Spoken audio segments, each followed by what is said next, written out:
Hope you're all having a great day so far. Those of you that don't know me, I'm Tony. I've got the honour today of being Alex's best man. It's been mentioned already, there are people here today from all corners of the world. Scotland, Canada, Australia, Park End. I'm going to speak as clearly as possible so that everyone can understand me. And I won't take up too much of your time, because I can tell by looking at all of you how hungry you all are. Especially Alex, who, judging by looking at him, hasn't eaten anything at all in 3 weeks. By the amount of weight that he's lost. We're all here today to celebrate two very special people, Alex and Robin. I think we can all agree that Robin looks absolutely beautiful. And the bride tribe look great too. Even Alex has managed to have a wash this morning. I've known Alex since the age of 5, when I joined his primary school in reception. And since then, I haven't been able to get rid of him. After primary school, we followed each other to secondary, and even college after that.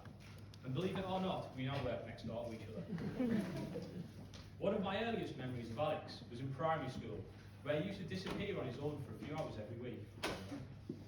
And at the time as a kid, I just thought it's because he was ginger.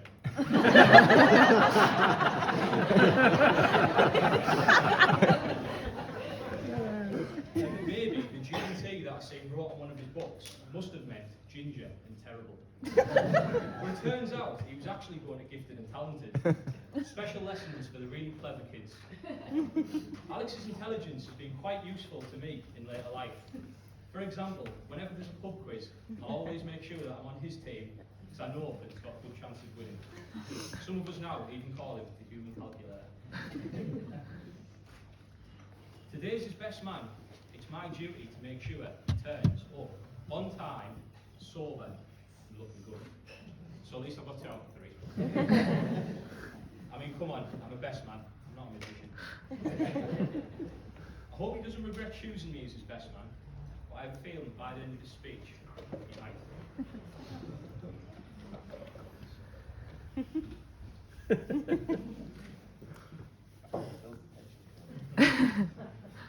Alex asked me to be his best man last summer, and I was wondering why he wanted to meet me at a pub at 4 o'clock on a Wednesday afternoon. Nevertheless, I withheld my questions and met up as agreed. But what really shocked me at this point was when Alex bought the drinks. And then it dawned on me, he's after something. Anyway, we had a couple of drinks and the conversation flowed. Obviously, I agreed to be his best man, and he got really emotional once he seen the price of the drinks. But no, it's a true honour and privilege to be here as his best man. Not just for Alex, but for Robin too, who I also class as a lifelong friend. So here we are at this stunning venue on a Saturday in the middle of summer. Luckily it's not too sunny though, otherwise Alex wouldn't be allowed outside. Right in the corner somewhere, in the road, wearing Factor 50. Which wouldn't look too good on the wedding photos. So in that sense, the weather's perfect.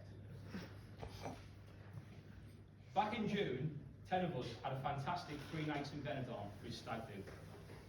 I somehow managed to keep the destination a secret, right until the airport. However, I have a sneaky suspicion that the secret might have slipped, or Alex maybe figured it out himself. But I did manage to keep one thing a secret from him, and that was the dissolving swimming trunks that were packed. Trunks that disappear as soon as they come into contact with the water. So, there we all are in the hotel pool. Alex jumps in, and I'll never forget the look of fear in his eyes. He looked at me and said, "There's something wrong with you."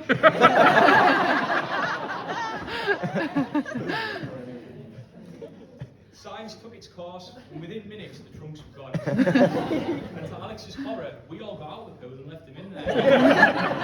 Alone and naked. Fair play to him, it took a while, but he eventually built up the confidence to get out of the pool, and in doing so, revealed himself in all his glory to the entirety of the hotel. The majority of which were just groups of girls sunbathing. They say what happens in Benidorm stays in Benidorm. But in this case, it really does. Alex's swimming trunks are still there somewhere, floating around in the pool. along with his dignity. And if you want to see how much dignity he really did lose, then I've got a photo on my phone. I'm sure you'll check out later on for you all to see. I did try getting a projector and I was going to see it for you all to have a laugh at, but I had some technical difficulties, so you'll have to settle for the phone picture later on.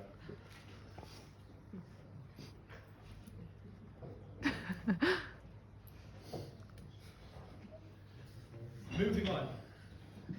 Having known Alex for over 20 years, I've made a few observations about his character. And the main ones that stand out to me are, he doesn't like to lose. He'll argue with anyone about anything. And if he doesn't agree with something, he'll call it out. Which mainly consists of him shouting abuse at the referee every time. But nevertheless, he's a man of morals. Strong characteristics, you might say. But growing up in Middlesbrough, these traits can land you in hot water. Alex had his fair share of clashes at school, and it just always happened to be with rock-hard chavs. In comparison, everyone would walk past these kids with their heads down, keeping quiet, not wanting any trouble. But Alex just couldn't help himself, constantly winding them up and getting himself in sticky situations that might have left him with the odd black eye or two.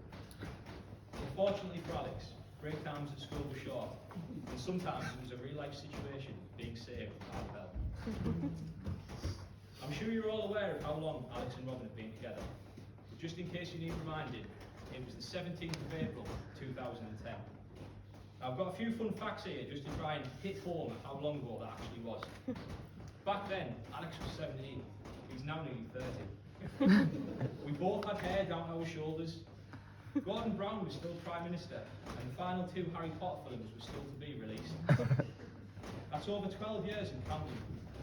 Alex and Robin have literally grown up together, from adolescence into adulthood, which could mean testing times for any relationship, discovering alcohol, parties, nights out most weekends, including a long-distance relationship at several universities. But despite any potential challenges put in front of them, when other relationships may have faltered, they were solid throughout, and still are to this day. Alex, seriously though, you're a very, very lucky man to have married Robin today. He's beautiful, kind, loving, generous, and smart. She deserves a good husband. So Robin, let me know when you find one. And on that note, I think I've spoken for long enough. Ladies and gentlemen, I would like you to raise your glasses, if you've got anything left in them, to Alex and Robin. To Ali and Robin.